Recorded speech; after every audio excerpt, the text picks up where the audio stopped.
मोटापा एक बहुत गंभीर समस्या होती जा रही है। ज्यादातर लोग इसे लुक खराब करने वाली एक स्थिति समझकर इसको अनदेखा कर लेते हैं। वास्तव में यह कई प्रकार की लाइफस्टाइल संबंधी बीमारियों का कारण बनते जा रहा है, जैसे कि metabolism related problem, diabetes, stroke और दिल से संबंधी बीमारियों का कारण बन रही है।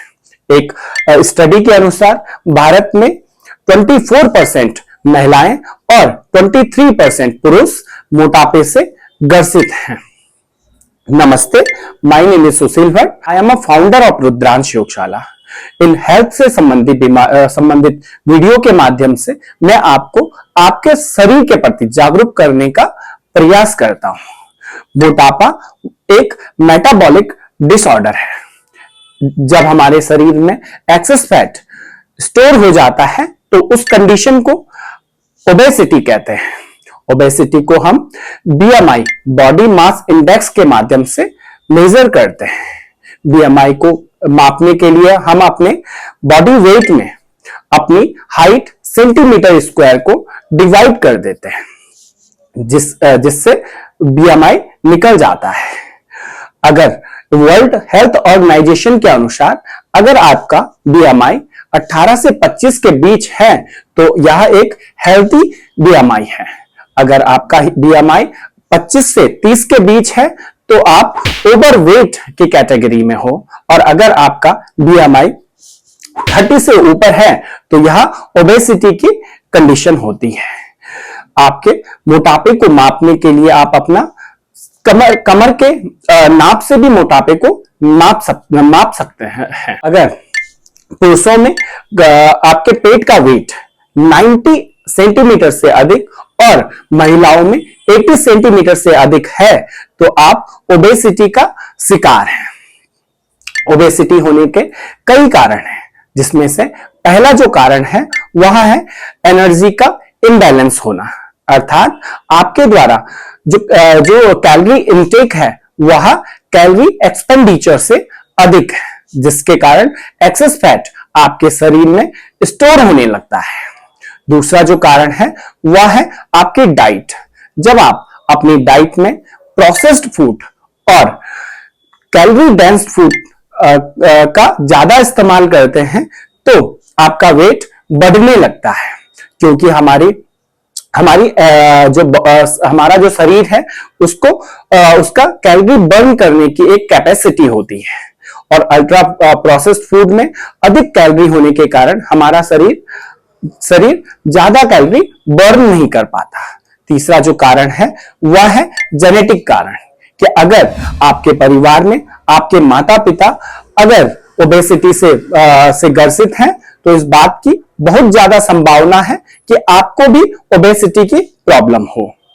चौथा जो कारण है वह है हार्मोनल इम्बैलेंस का होना, जैसे कि लेप्टिन हार्मोन्स, इसे भोजन की संतुष्टि वाला हार्मोन्स भी कहते हैं।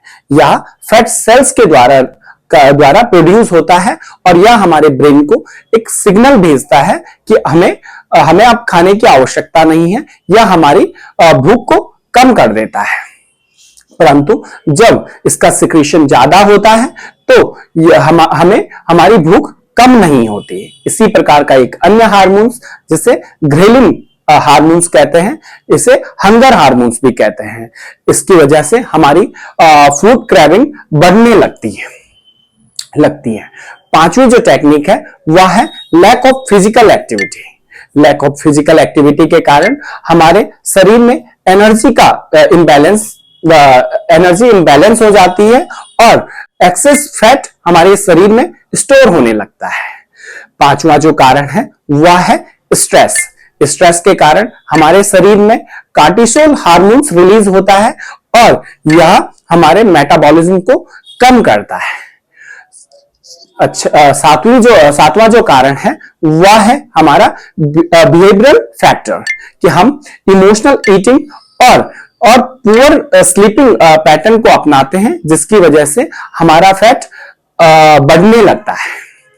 अगर आपको अपना मोटापा कम करना है तो आप इन टेक्निक का उपयोग कर सकते हैं। इसमें पहली जो टेक्निक है वह है वाटर इनटेक को बढ़ाना है। अगर आप लोग अपना वाटर इनटेक बढ़ाते हैं तो इससे हमारा मेटाबॉलिज्म बूस्ट होता है। और एक अन्य स्टडी के अनुसार अगर आप अपने खाने से पहले 2 गिलास पानी पीते हैं तो इससे हमारी जो ईटिंग हैबिट है उसमें 20% की कमी आती है। दूसरी जो टेक्निक है उसमें हम अपनी प्रोटीन डाइट और फाइबर को बढ़ा देते हैं, जिससे प्रोटीन के ब्रेकडाउन में समय लगता है और हमें भूख कम लगती है। तीसरी जो टेक्निक है वह है कि स्मॉल प्लेट्स और बाउल्स का यूज करना।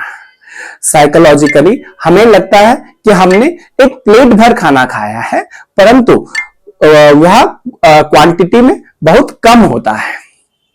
चौथी जो टेक्निक है वह है माइंडफुल ईटिंग की, कि जब कभी भी आप खाना खाते हैं तो उसके प्रति अवेयर रहें, खाने को अच्छे से चबाएं और उसके टेक्सचर को फील करने की कोशिश करें कि वह सॉफ्ट है या हार्ड, बिटर है या स्वीट। ऐसा करने से आपको खाना खाते समय टाइम लगता है और आप ओवर ईटिंग से बचते हैं। पांचवी जो टेक्निक है वह है फिजिकल एक्सरसाइज, कि आप प्रत्येक दिन 30 से 60 मिनट की एक्सरसाइज करें। इसके अलावा एक गोल सेट करें कि आप प्रत्येक दिन 10,000 स्टेप चलें। छठी जो टेक्निक है वह है स्ट्रेस मैनेजमेंट की टेक्निक। इसके लिए आप योगा, माइंडफुलनेस और मेडिटेशन कर सकते हैं। इसके अलावा आप डीप ब्रीथिंग टेक्निक का भी उपयोग स्ट्रेस मैनेजमेंट के लिए कर सकते हैं। सातवीं जो टेक्निक है उसमें हमें प्रत्येक दिन 7 से 8 घंटे की अच्छी नींद लेनी है। पुअर स्लीप के कारण हमारे शरीर में हंगर हार्मोन्स और फूड क्रेविंग्स बढ़ने लगती है। आठवीं जो टेक्निक है उसमें हम ऑर्गेनिक फूड और बैलेंस डाइट का उपयोग करते हैं। प्रोसेस्ड फूड और अल्ट्रा प्रोसेस्ड फूड को अपनी डाइट से पूर्णतः रिमूव कर देते हैं। अगर आप इन टेक्निक का उपयोग करते हैं तो आपके मोटापे में निश्चित ही कमी आएगी। अगर आपको यह वीडियो इंफॉर्मेटिव लगी हो तो प्लीज इसे लाइक करें, शेयर करें और इसे सब्सक्राइब करना ना भूलें। प्रणाम।